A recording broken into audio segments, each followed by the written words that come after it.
Hi, it's Adam here from adaminsights.com. If you've shot film before, you know the name Ilford usually means one thing: legendary black and white photography. But in this video, I'm reviewing something a little different. Ilford Ilfocolor 400, a vintage tone colour film for 35mm. I picked up a roll at Photoco Camera House here in Adelaide, my go-to spot for film. They're always well stocked, the team knows their stuff, and their developing service is fast and really competitively priced. So if you're based in Adelaide, give them a try. Also, if you're in the market for a film camera second-hand, try out their website. It's absolutely top-notch, and the quality reliability of the second-hand range is fantastic. Anyway, so last weekend I loaded up the film into my Leica MP, paired it with my 50mm Summilux f1.4, and headed out onto the streets of Adelaide on an overcast day. I then took a few shots around the Adelaide Central Market to test the film out in low light as well. I will say I probably do want to retry this film on a bright sunny day as well as an overcast day, just to see if there's any real difference in the colour. Here's what I got, and honestly I was impressed. The shadows really stay quite wide open, and the highlights really well controlled. Even under mixed light, this film really does hold its character. What I really quite liked about it is I can expose really well for something that is in the shadows, but then the highlights behind it, say from the sky, still tend to retain quite a lot of detail. That's really impressive. So even under mixed light, this film holds its character. Now, the colours are muted but warm, giving a nostalgic tone without looking forced or overly altered. Now, being a 400 ISO speed film, it's got moderate grain, but it's organic and quite well behaved.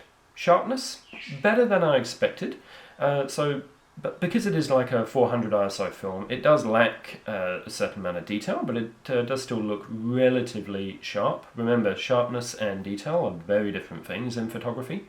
I mean, sure, it's not Portra 160 levels of detail, but it's definitely enough for, say, A3 sized prints.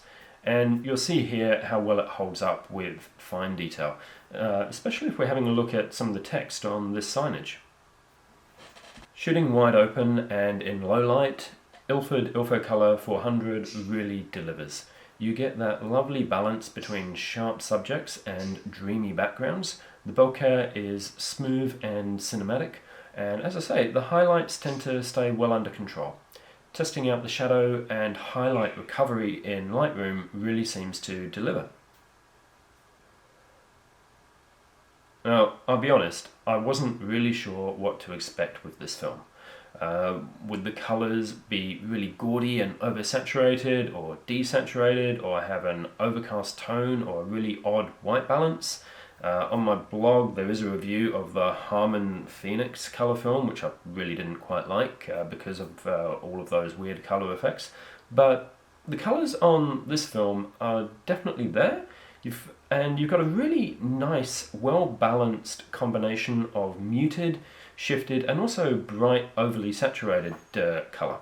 It kind of looks like retro TV colour, like a 1980s TV show. So it's fun and it's enjoyable. This was actually my favourite shot. Because we've got a nice combination of contrast, low light illuminating the subject, and bright colours and also darker, more muted colours. Plus it's a bonus because it was in a retro location, so we've got that retro theme going on. This is actually a favourite reason of mine for shooting film. I shoot loads of different films, and they all have their own character. When you get to know that character, like how they're going to behave with the combination of highlights and shadows, how different colours are going to look, how they'll behave if you over or underexpose the shot, you tend to think about that more and more as you're composing your shot and what subjects you're taking, and also how you're going to work with the exposure of the shot as well, because you just know what the character of the film is like. So you kind of get that in your head, and subconsciously you're using that knowledge while you're taking your shots. And hey, a great thing about film is that you kind of get a nice finalized shot that you don't have to do too much editing with later on, right? If you are a big editor, I will say that in Lightroom, this film really does come to life, especially with the high-res TIFFs that I got back from PhotoCo. This film really does open up. You can push the saturation and the vibrance without blowing out the colors or introducing anything too weird. You can recover shadows and highlights even more. It responds well to a bit of sharpening and also noise reduction. So yeah, it's good. And testing it out with converting it into black and white resulted in a lot of detail being saved. So this film, going from color to black and white, actually results in a really nice, well-detailed black and white image. So who is this film really for? Well, if you're a street photographer, travel shooter, or just love shooting in natural and available light, Ilford Ilfocolor can give you a lot to work with.